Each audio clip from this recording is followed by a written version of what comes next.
Donc, on parle de comprendre les dons spirituels. Donc, dans votre brochure, vous avez les notes. Vous avez dans les notes, vous avez votre brochure. Bon.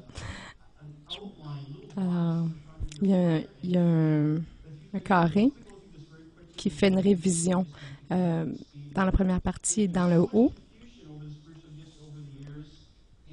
C'est qu'il y a eu tellement de confusion dans les dernières années.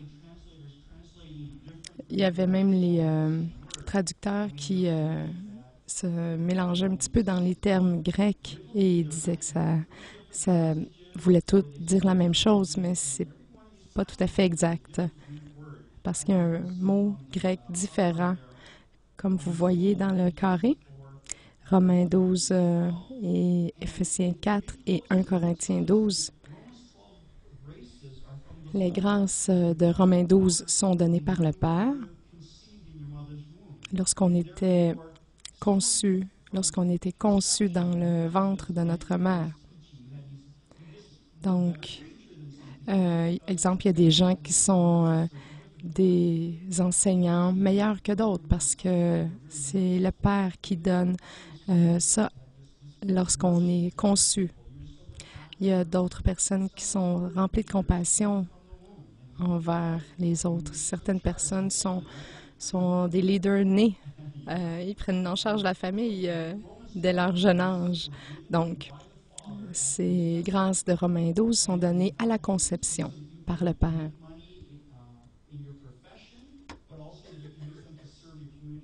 Le but est de, oui, pouvoir faire un travail qui rapporte de l'argent, mais aussi pour servir les autres. Les grâces d'Éphésiens 4 sont données par le Fils. Lorsqu'on reçoit le Fils dans notre vie, au salut, lors du salut, on reçoit les dons du Fils pour exprimer, faire le ministère aux gens. Et ensuite, les grâces de Corinthiens 12 sont données par le Saint-Esprit. Ce sont des manifestations. Ça nous est donné lorsqu'on reçoit la plénitude du Saint-Esprit, lorsqu'on a le baptême du Saint-Esprit, et elles sont données sporadiquement lorsqu'elles sont requises. Paroles de connaissance, et nous avons qu'à les partager dans un pas de foi.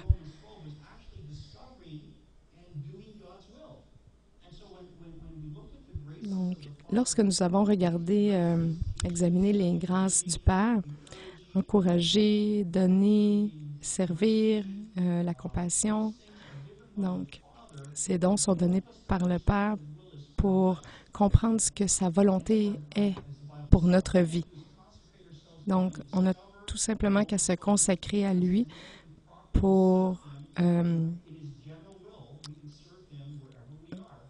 recevoir et exprimer ces dons-là pour le service de la communauté. Les dons du Fils, dans Éphésiens 4, 11, c'est vraiment donné par le Fils. Si on voit voir le contexte, versets 7 à 16,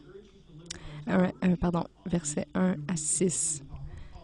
Éphésiens 4, versets 1 à 6.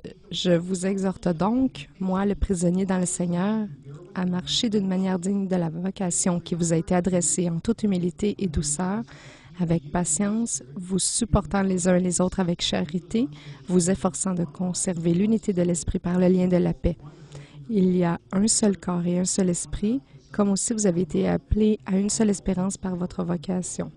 Il y a un seul Seigneur, une seule foi, un seul baptême, un seul Dieu et Père de tous, qui est au-dessus de tous et parmi tous et en tous. Alors, Paul dit « vous supportant les uns les autres avec charité », c'est vraiment vous endurer les uns les autres. Si vous êtes dans une église conventionnelle qui ne fait pas nécessairement d'emphase sur les relations, vous allez venir pour le service. Il n'y a personne il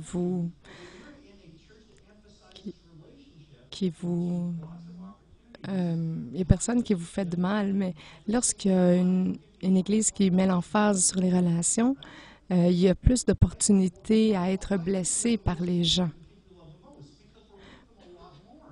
Parce qu'on passe plus de temps avec certaines personnes, il y a plus d'opportunités à être blessé.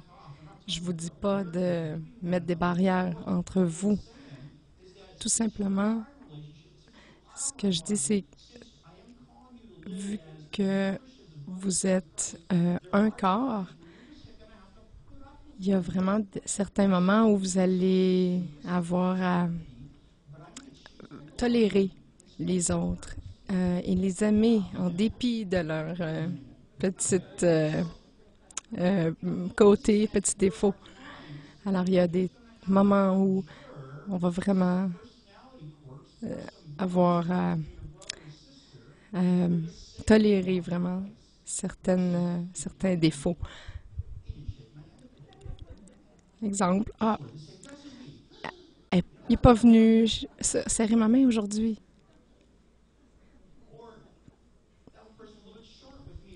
Ou, cette personne-là était pas mal... elle était bête aujourd'hui, cette personne-là.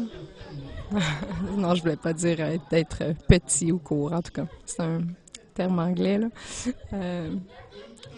Donc, impatient. Alors, le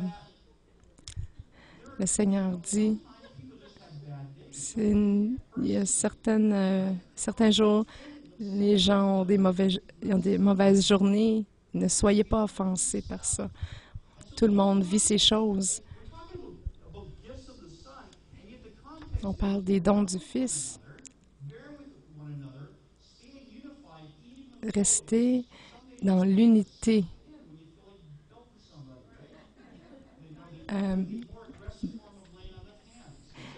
Essayez de vous maîtriser lorsque vous avez le goût de monter en colère.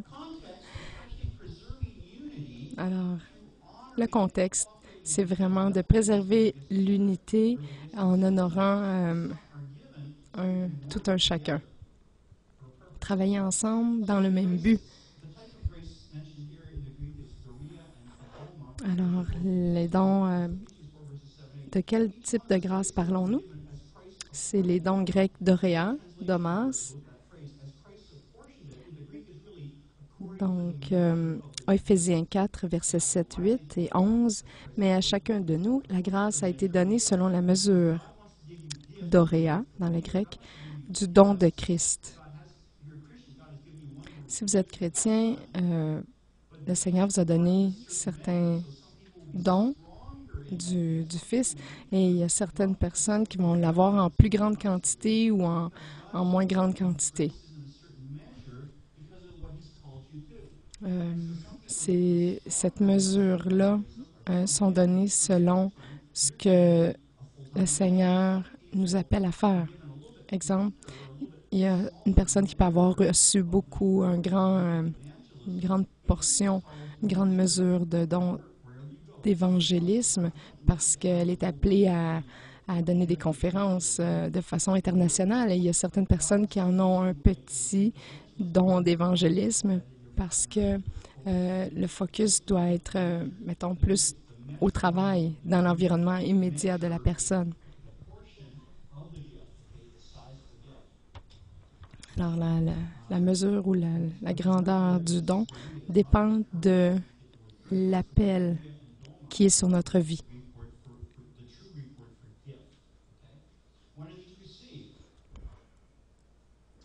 Alors, là, quand ces dons-là sont-ils donnés? C'est lors du salut. Jésus a remis ces dons-là aux hommes après qu'ils soient montés au ciel. Lorsqu'on reçoit le Christ ressuscité, c'est là qu'on reçoit ces dons-là. Nous recevons un ou plusieurs dons du Fils lors du salut. Alors, quel don est-ce qu'on parle? Il y en a 5. Éphésiens 4, 11. Et il a donné les uns comme apôtres, les autres comme prophètes, les autres comme évangélistes, les autres comme pasteurs et docteurs. Il y en a donc 5.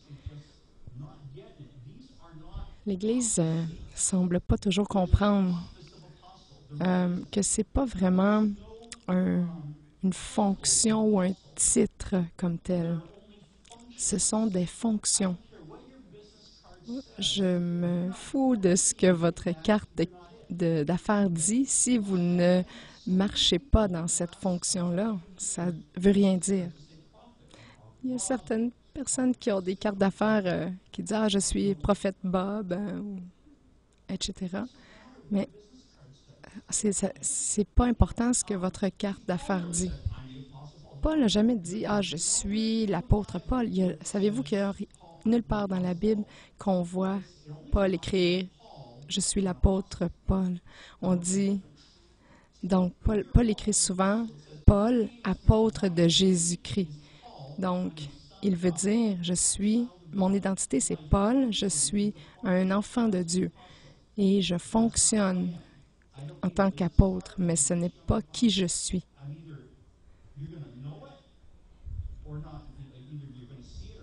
Vous allez le voir ou pas le voir. Si vous le voyez, alors à ce moment-là, interagissez avec moi dans cette dynamique. Dans l'Église de Corinthe, Paul a dit « Je ne suis pas nécessairement un apôtre pour telle personne, mais je suis un apôtre pour vous, Église de Corinthe. » Parce que sa relation avec eux, elle était en tant qu'apôtre, parce qu'il a bâti cette Église-là. Donc, il dit, bon, exemple, moi, mes enfants peuvent m'appeler papa parce que j'agis en tant que père envers eux, mais vous ne m'appelez pas papa parce que je suis pas un père pour vous. Alors, pour certains de vous, je suis un pasteur. Alors, c'est parfait. Pour certaines personnes de vous, je suis un apôtre. Bien, vous pouvez m'appeler comme ça. J'ai cette relation-là avec vous.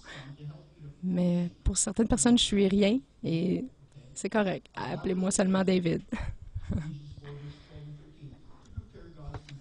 Alors, pourquoi est-ce qu'on a ces dons-là? Pourquoi est-ce qu'ils sont donnés? Pour équiper, pour servir, pour l'unité, pour la maturité.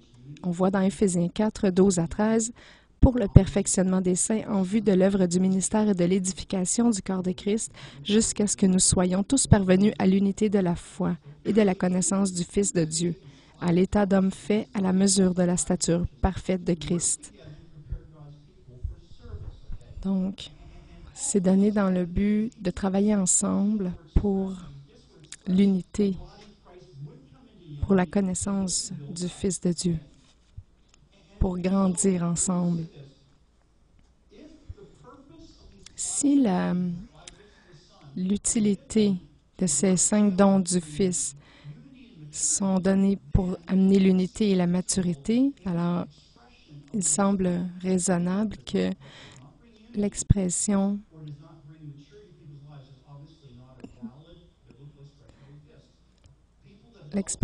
de ces dons-là, de façon individuelle, devrait amener vers l'unité et la maturité. Lorsqu'on voit quelqu'un, exemple, qui fonctionne en tant qu'apôtre, mais qui apporte la division dans l'Église, alors ce n'est pas un don qui est utilisé ou donné du Fils, parce qu'il devrait conduire à l'unité et à la maturité en tout temps.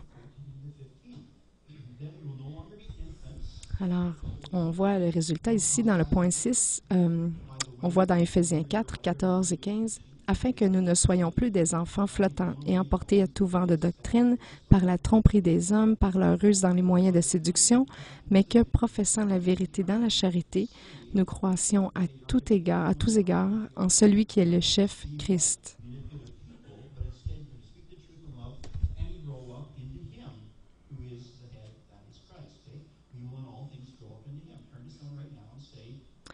Alors, tournez-vous vers quelqu'un et dites-lui, allez, grandis, croître. Donc, grandis pour en, en la tête, Christ, Jésus-Christ.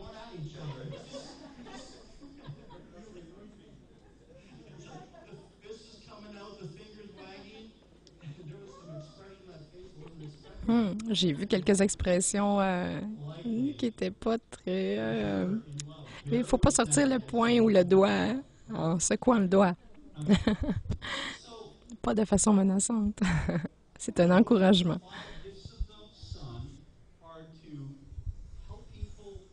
Donc, le but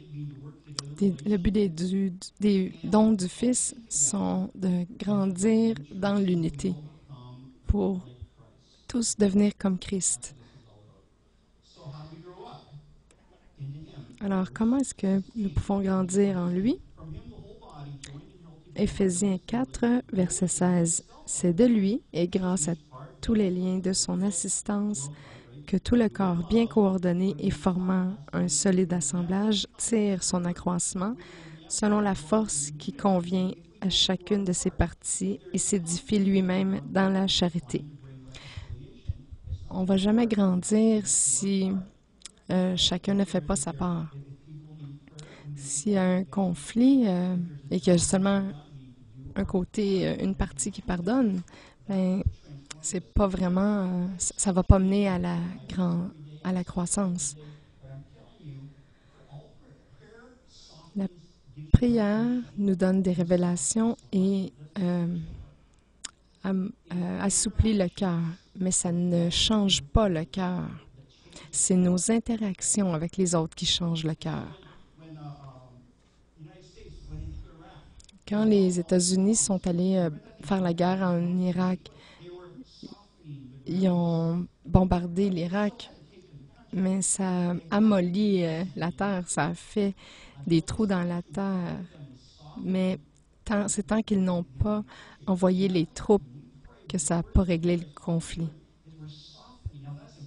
Alors, lorsqu'on prie, ça adoucit notre cœur.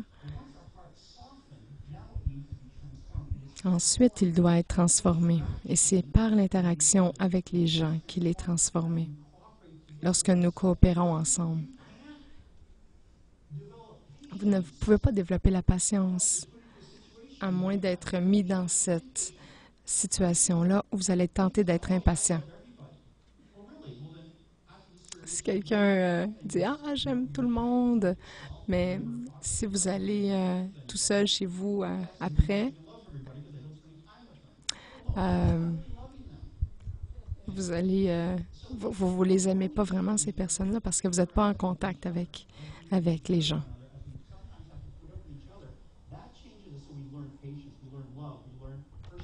Nous apprenons l'amour, la persévérance, la patience, l'endurance. Ça sonne difficile, mais c'est pour vraiment endurer pour le développement du caractère.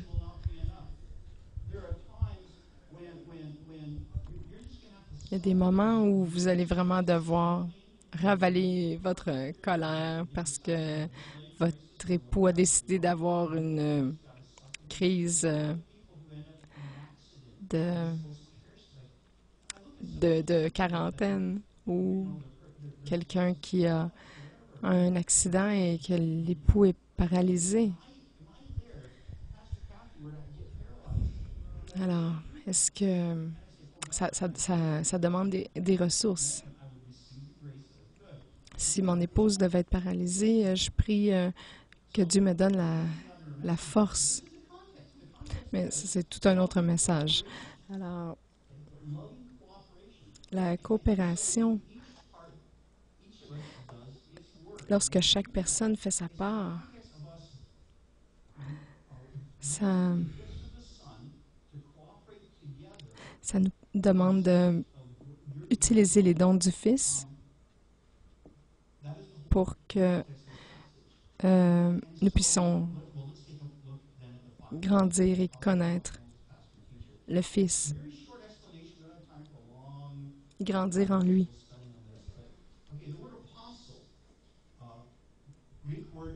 Le mot apôtre, ça veut dire, le mot grec c'est apostolis, et c'est vraiment apostolos, pardon. C'est un délégué, un ambassadeur, un messager, un commissaire, un envoyé avec l'autorité d'un autre.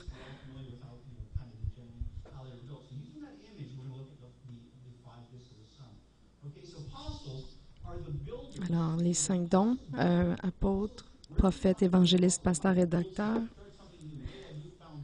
Donc, les apôtres veulent construire les fondations. Ils posent les fondations, la structure du bâtiment de l'Église. Donc, avec l'analogie de la maison, ils sont comme un contracteur général pour amener toutes les ressources ensemble afin de construire le résultat.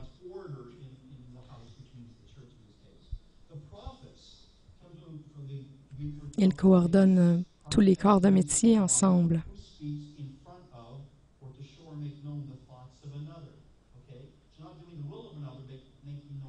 Le prophète, il communique l'inspiration de Dieu. Il parle devant. Il affiche ou fait connaître les pensées d'un autre. Il voit et communique la hauteur du building.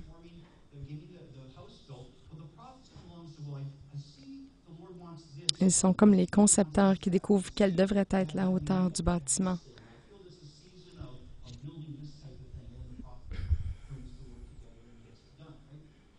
Ils travaillent avec les apôtres. Ils sont comme les designers et ils découvrent vraiment de quoi le résultat final en hauteur devrait être.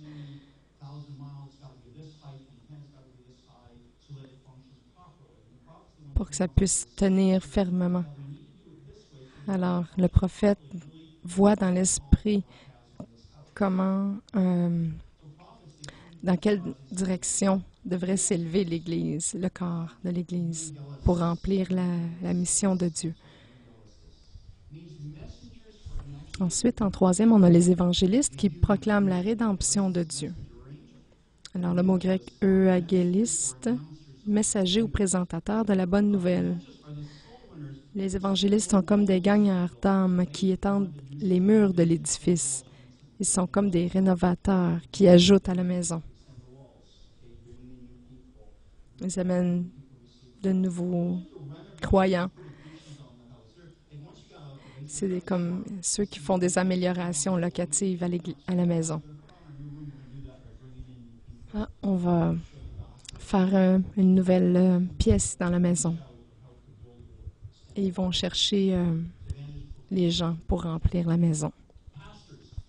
Les pasteurs, ils nourrissent le peuple de Dieu. En grec, c'est poimen, qui est berger.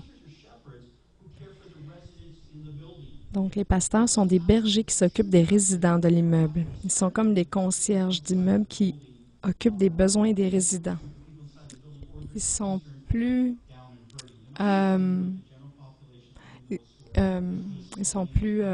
préoccupés par les besoins des gens à l'intérieur que ceux à l'extérieur.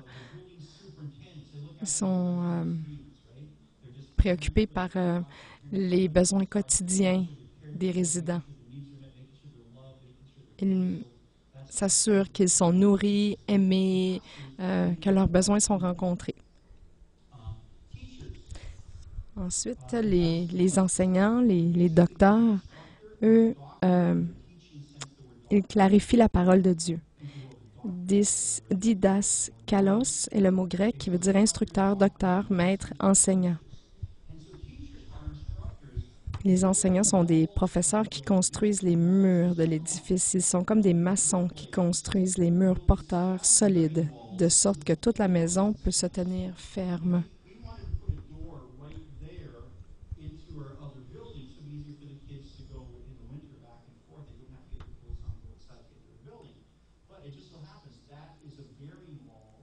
Alors, il y a un mur porteur ici à l'arrière de vous qui, lorsqu'on le sent, on ne peut pas mettre une porte entre nos deux bâtiments connexes ici parce que c'est un mur porteur.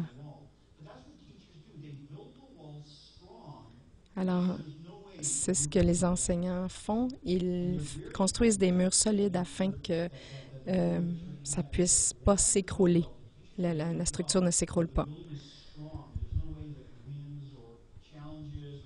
Alors, les enseignants s'assurent que les fondations sont solides, les murs sont solides pour pas que ça s'écroule lorsqu'il y a des vents, des tempêtes, des défis dans la vie.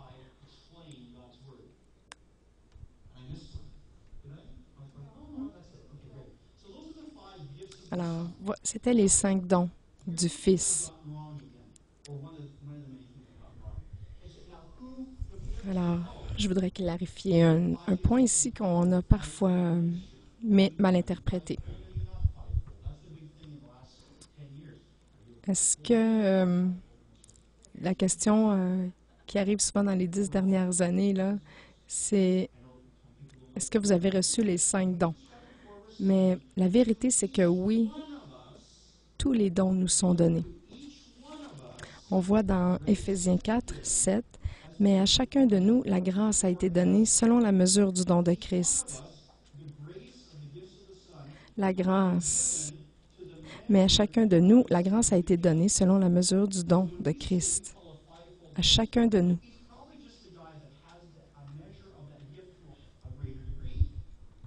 Donc, si on a un évangéliste, il a une plus grande portion du don d'évangélisme. Mais on l'a tous selon la mesure du don de Christ. On l'a tous reçu en différentes quantités.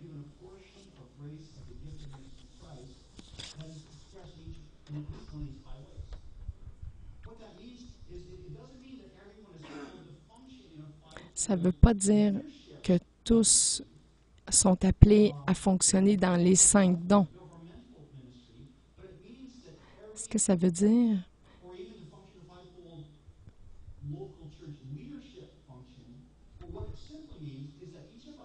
chacun de nous a reçu une portion de chacun de ces 5 dons pour en faire le ministère auprès des gens d'une certaine manière.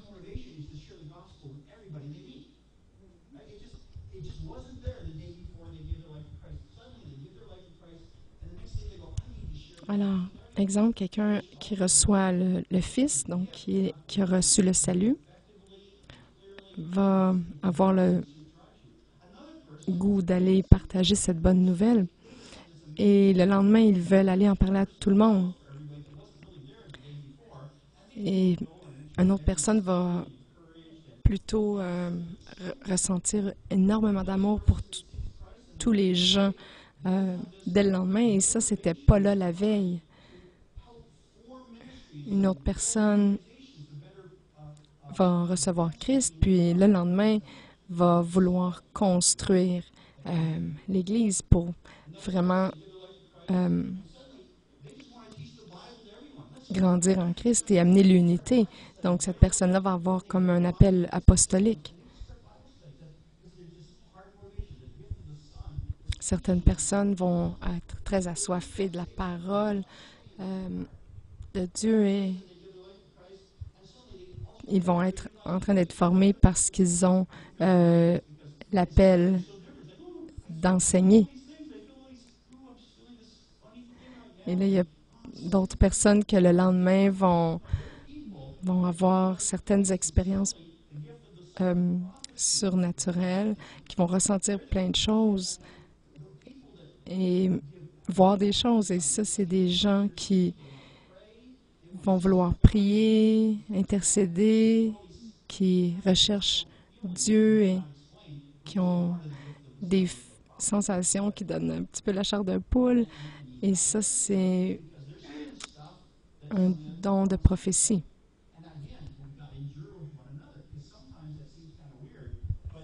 Et encore une fois, on doit se tolérer les uns les autres parce que parfois, Dieu fait des choses un petit peu bizarres. Ce qui arrive, c'est qu'on reçoit Christ, on reçoit les 5 dons, mais dans une certaine mesure.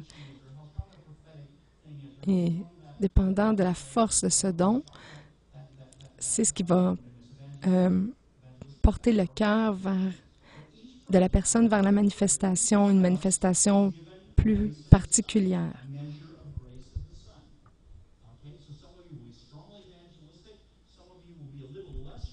Alors, certains de vous vont être très évangélistes, certaines personnes vont l'être moins. Certaines personnes vont avoir un don évangélique avec un petit côté prophétique. Et d'autres personnes, ça va être avec un don évangélisme avec enseignement. Alors, chacun reconnaissant le don que nous avons reçu, lorsque nous travaillons ensemble, l'unité est bâtie et l'Église est plus forte pour aller de l'avant.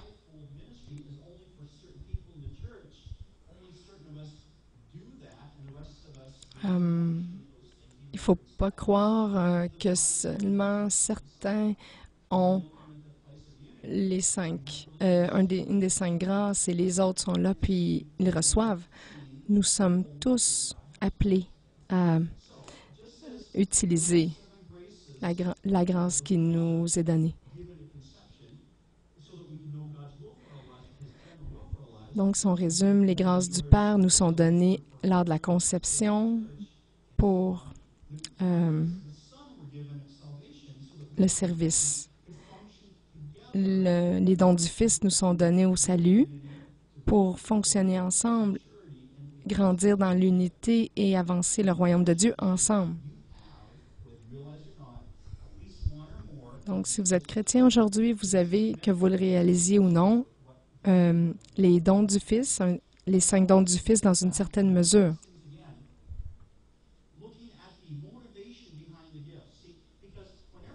Ce que j'aimerais regarder pour terminer, c'est les 5 motivations du cœur. Si Jésus vous donne le don d'enseigner, vous allez avoir le goût de lire la parole pour partager la parole de Dieu. Si vous avez le don d'évangélisme, vous allez vouloir partager votre foi avec autrui.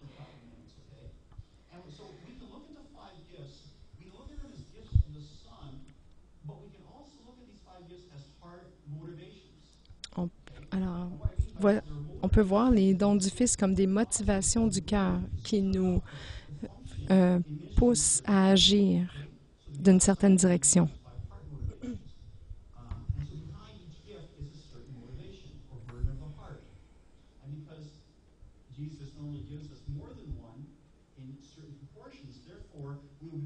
Parce que nous avons les dons dans une certaine mesure, une certaine proportion chacun, ça va colorer la manière dont nous servons Dieu. Comme quelqu'un qui a un évangéliste enseignant va servir différemment que celui qui a un évangélisme avec un côté prophétique.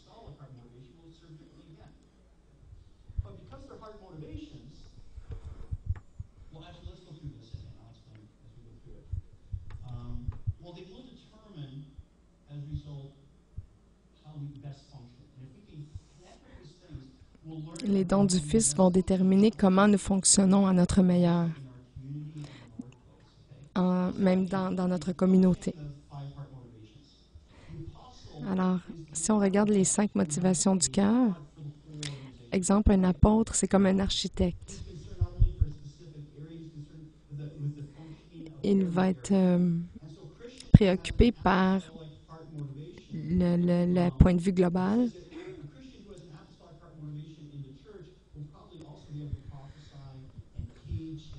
En général, un chrétien qui a le don d'apôtre va être aussi capable de prophétiser, d'enseigner.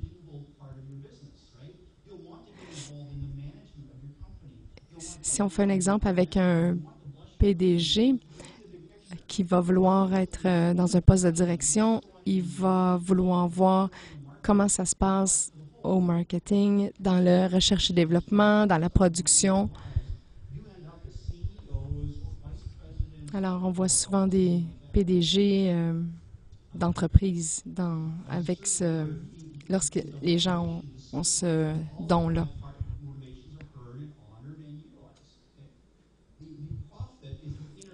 Maintenant, pour le prophète, c'est l'innovateur. Il a un cœur pour la créativité inspiratrice. Ce sont des designers, des concepteurs. Ce sont les gens qui vont vouloir prendre le drapeau et aller devant et danser avec un drapeau. Ils prient. J'aime les regarder parce qu'on voit ces gens, ils expriment toute la créativité de Dieu. Les chrétiens qui ont un cœur prophétique, ils vont vraiment avoir plein d'idées. Ma fille Christine elle a vraiment un cœur prophétique, elle a beaucoup de créativité. Et elle travaille avec la Senza pour faire des displays dans les vitrines. Donc, elle a beaucoup de créativité qu'elle manifeste dans son travail.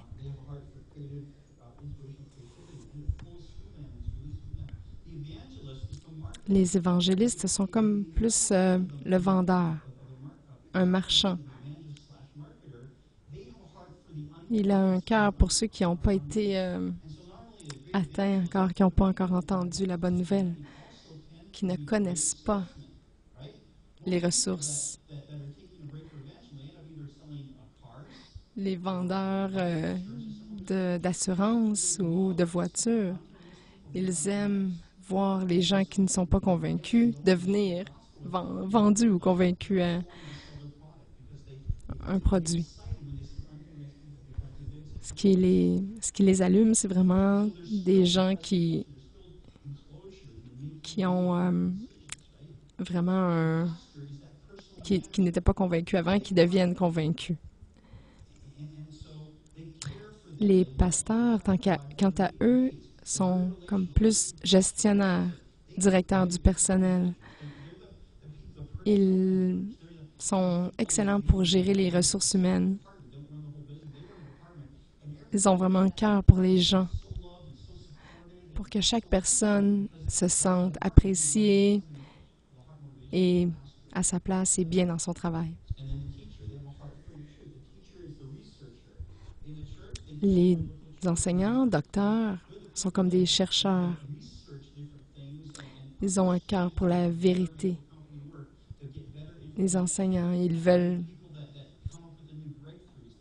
des gens qui font de la recherche et qui vont aller trouver des manières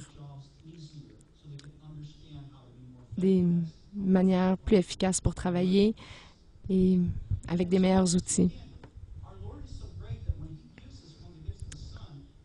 Notre Seigneur est tellement bon que lorsqu'il donne ces dons-là aux gens, c'est vraiment pas seulement pour l'Église, ça nous rend plus efficaces dans notre communauté, dans notre travail.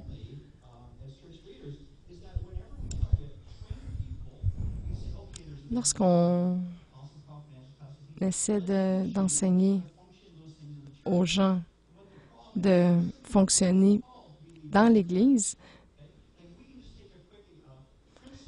il ne faut pas faire l'erreur d'enseigner des gens à des rôles dans lesquels ils ne sont pas faits. C'est pas tout le monde qui peut être un leader.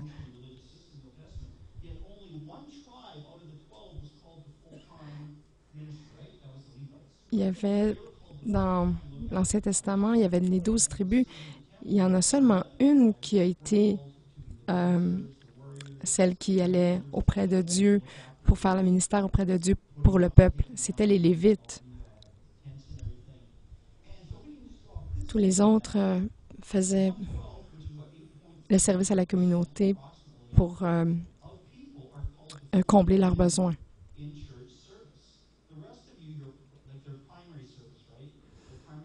Donc, si on traduit ça avec notre réalité d'aujourd'hui, ça veut dire que peut-être 91,7%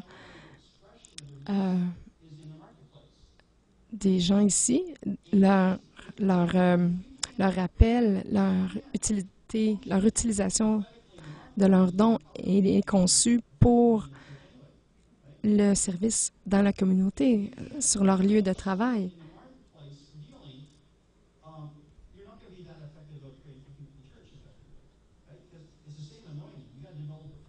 Vous avez, exemple, un don de guérison. Vous devriez être capable d'aller à votre travail ou à l'épicerie. Ça devrait être aussi facile pour vous de manifester ce don-là à l'extérieur de l'Église qu'à l'intérieur de l'Église. Parce que si on fait ça seulement dans l'Église, si on pratique nos dons seulement à l'Église, on développe ce qui s'appelle la religiosité, qui est l'expression de la chrétienté, du christianisme seulement à l'intérieur de l'Église. Je vous donne un exemple. Il y a Lance Wallnau qui a 2 églises, un prophète qui a 2 églises dans le Rhode Island, aux États-Unis.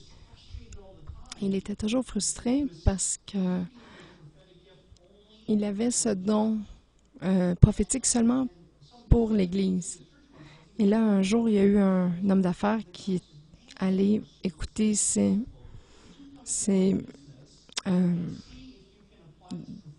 il enseignait ses dons prophétiques. Alors, l'homme d'affaires l'a invité à s'accompagner pour prier. Et il a rencontré ensuite la direction et il a exprimé quels étaient les problèmes à cet endroit-là. Et là, les gens de la compagnie ont appliqué ses recommandations et ça a changé. Alors, au fil des années, Lance Wallnau est devenu consultant. Il a laissé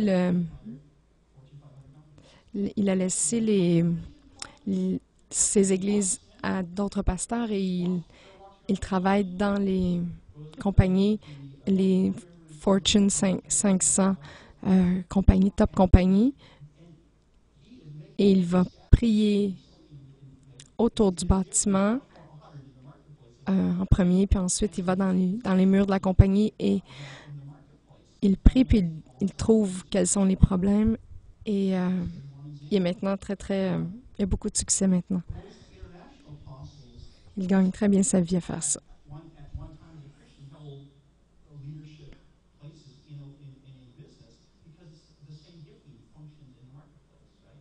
Le même don que vous avez qui fonctionne dans l'Église est conçu aussi pour fonctionner à l'extérieur des murs de l'Église.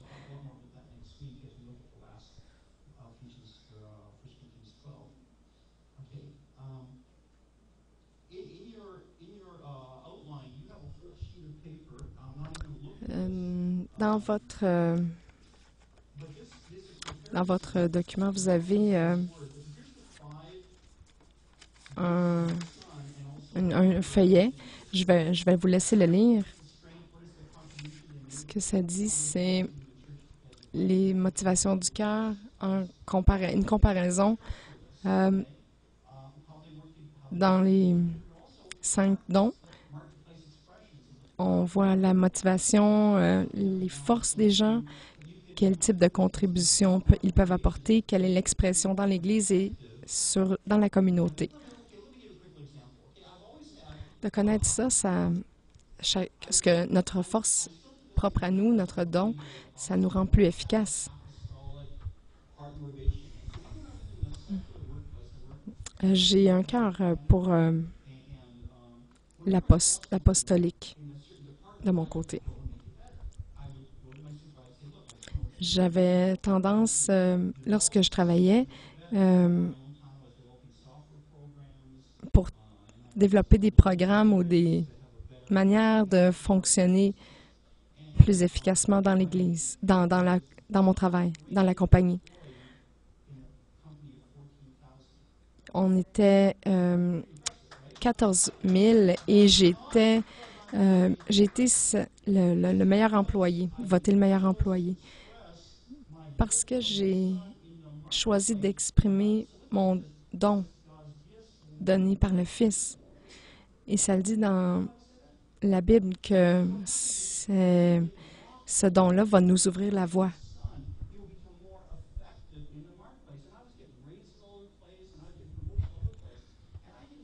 Alors, j'avais tout plein de promotions et j'avais pas de plan ou d'ambition pour ça, mais je savais tout simplement utiliser mon don. Et Dieu me donnait des intuitions qui étaient le côté prophétique. Et c'est tout simplement parce que j'utilisais le don du Fils. C'est le don du Fils.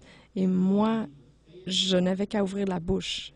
Mais j'avais ma part à faire et c'était de l'exprimer. Ils ont déjà voulu me nommer au vice-président de Stelco. Mais je leur ai dit non merci, je m'en vais ailleurs. Et tout ça, c'est parce que j'ai puisé dans le don que le Fils m'a donné. Si vous priez pour la faveur, je vais vous dire, la faveur va vous être accordée lorsque vous allez dans la même direction que Dieu. Dans Romains 12 et Éphésiens 4, ces dons-là sont exprimés. Le plus qu'ils sont exprimés, le plus qu'on a la faveur de Dieu, faveur des hommes.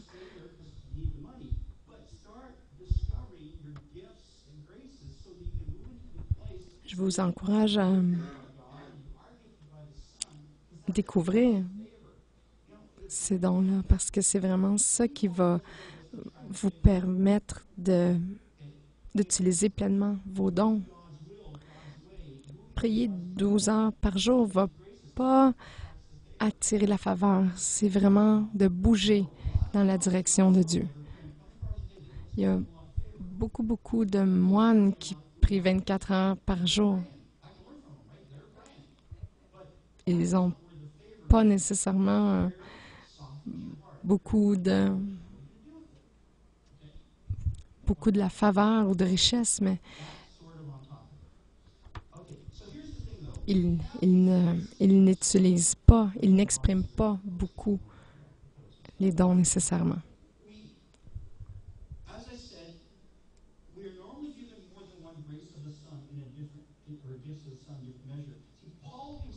Donc, en résumé, nous recevons les 5 dons selon la mesure du Christ.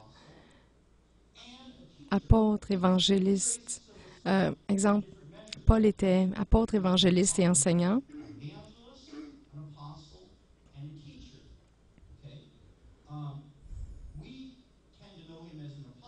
On a tendance à connaître en tant que Paul l'apôtre, mais il était aussi un enseignant.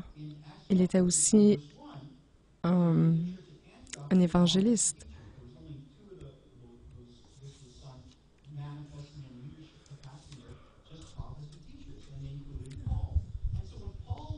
Donc, on a une combinaison des motivations du cœur. Comme dans 2 Timothée 1, verset 11, c'est pour annoncer cette bonne nouvelle que j'ai été établi prédicateur, évangéliste, apôtre et enseignant.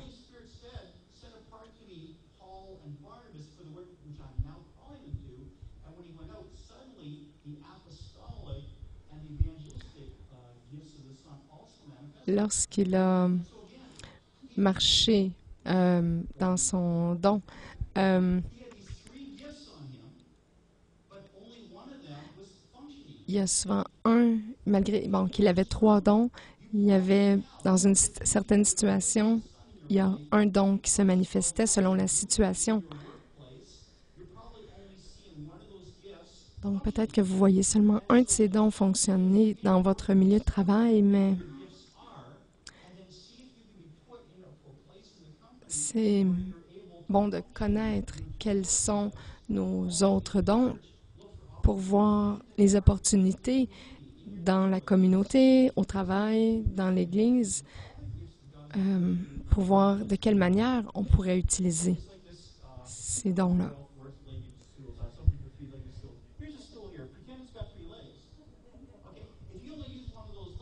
Donc, regardez, exemple, un tabouret qui a 3 pattes. Si on en utilise seulement un, ça va être difficile de se tenir en équilibre. Et c'est comme nous, l'analogie, c'est comme si on essaie de servir Dieu, nous, sur un seul pied. Donnez-moi 1 minute et je vais sûrement perdre l'équilibre et tomber.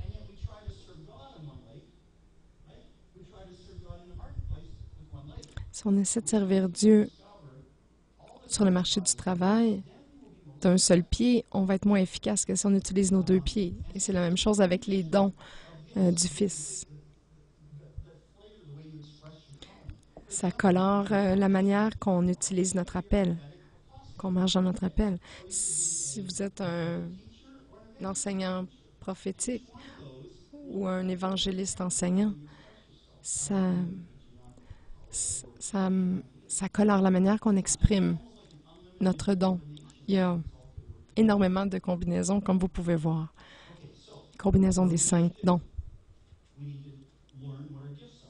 Alors, ce qu'on doit faire, c'est de connaître quels sont nos dons. Alors, on a un questionnaire en ligne. Vous pouvez le voir, www.destinyapostolic.com.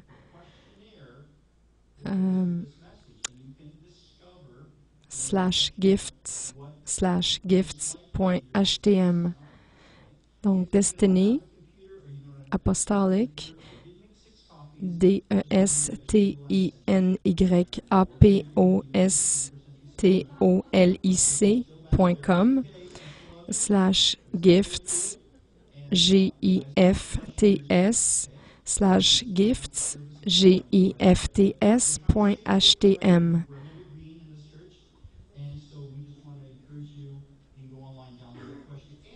On vous encourage d'aller en ligne pour voir. Vous allez pouvoir le questionnaire et même mes notes. Vous allez pouvoir aussi le message de la semaine passée avec le questionnaire de la semaine passée.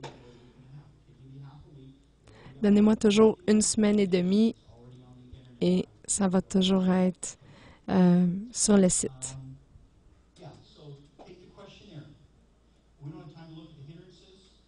En général, c'est la veille, c'est près la journée avant. Alors, si vous êtes un chrétien aujourd'hui, si vous avez donné votre vie à Christ, réalisez que Christ, que non seulement le Père vous a donné des dons, mais maintenant, le Fils vous a donné des dons additionnels pour que vous puissiez être efficace pour lui. C'est votre responsabilité, si vous voulez le servir et être efficace dans le ministère, de découvrir quels sont ses dons pour pouvoir les utiliser de façon précise. C'est notre part, notre responsabilité. Alors, si vous êtes un chrétien, je vous mets au défi de découvrir quels sont les dons que le Fils vous a donnés et les utiliser afin de voir quelle faveur Dieu va vous accorder alors que vous marchez dans ces dons.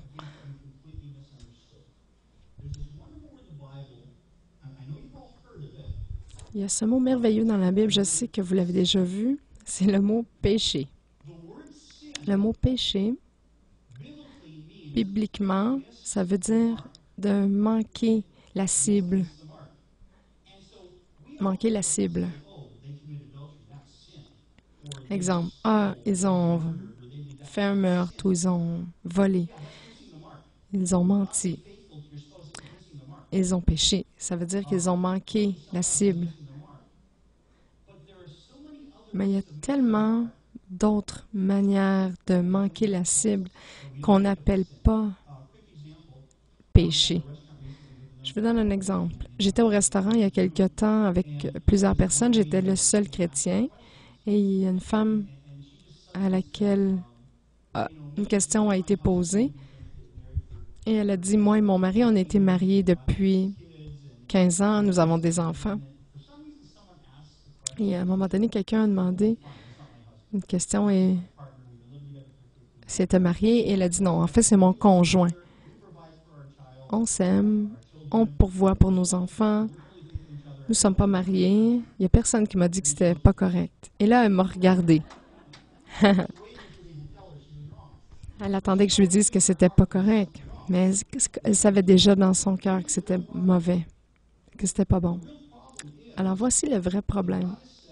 Dieu a dit, si vous marchez ensemble en tant que femme, mari et femme, je vous invite à faire un engagement, une alliance ensemble, publique. Si vous ne le faites pas, votre relation va survivre, vous allez avoir des enfants, vous allez peut-être même être un bon parent. Mais le problème, c'est que la faveur de Dieu est sur vous lorsque vous faites les choses à la manière de Dieu.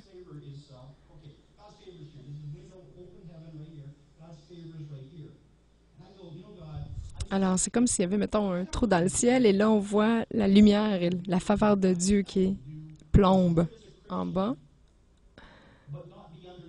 Et on n'est pas... On peut être placé n'importe où. On peut vivre très bien si on n'est pas sous le faisceau de la faveur de Dieu. Mais je vis toujours en désavantage parce que je manque la cible. La cible, elle est sous la faveur de Dieu. C'est plus difficile.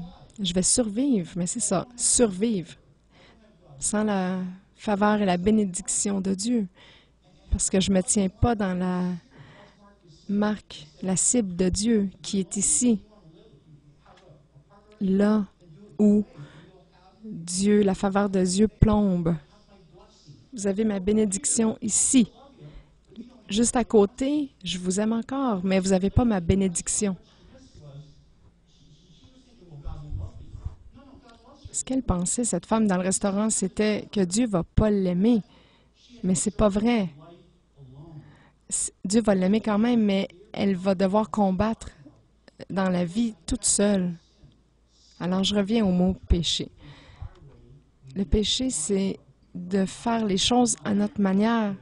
On manque la cible de Dieu, qui est de faire les choses à sa manière, et ça amène des conséquences. Il y a des conséquences lorsqu'on vit à l'extérieur du plan parfait de Dieu pour notre vie. Ça va être plus difficile. Ça nous désavantage. Alors, je voudrais vous inviter aujourd'hui, si vous n'avez jamais donné votre vie à Jésus, vous allez dans la vie un petit peu à contre-courant. Vous n'êtes pas aussi efficace dans la vie courante, même dans cette vie. Je ne vous parle pas des conséquences éternelles que ça a de ne pas avoir Jésus dans sa vie. Je vous parle, ça c'est sans parler des conséquences éternelles. Je vous parle juste de la vie quotidienne. Quelqu'un dit, « Ah, je ne mens pas, je ne tue pas, je ne regarde pas de pornographie sur Internet. » Mais la vie est plus difficile. Sans l'aide de Dieu, la faveur de Dieu, l'aide de Dieu, c'est plus difficile d'avoir des relations saines et satisfaisantes, une vie remplie. Même si vous ne mentez pas et vous ne volez pas et vous ne faites pas de meurtre, il y a quelque chose dans votre vie qui manque. C'est la faveur de Dieu. Il y a un manque. Il y a ce vide dans votre vie. Je vous invite à fermer vos yeux un instant. Si c'est vous, si vous n'avez pas donné encore votre vie à Jésus, Dieu aide ces personnes-là à voir comment elles marchent de façon limitée, qu'elles ne sont pas aussi efficaces que la manière que tu les as créées. Montre-leur, Seigneur. Et Seigneur, je reconnais et je vois que j'ai besoin de cette bénédiction complète de Dieu. Et si c'est dans votre cœur aujourd'hui, acceptez cette prière aujourd'hui. Acceptez ce don du Fils, sa vie qu'il a donnée pour vous, afin d'être tout ce que Dieu vous a créé. Et si vous êtes chrétien aujourd'hui, découvrez ces choses merveilleuses que Dieu vous a données afin de marcher dedans. Vous allez tellement être bénis et favorisés, ça va changer la manière dont vous vivez. Seigneur, je prie et je déclare ta bénédiction sur chaque personne dans cette pièce aujourd'hui, qu'ils cessent de manquer la cible alors qu'ils utilisent les dons que tu nous as donnés selon ta volonté. Dans le nom de Jésus, Amen.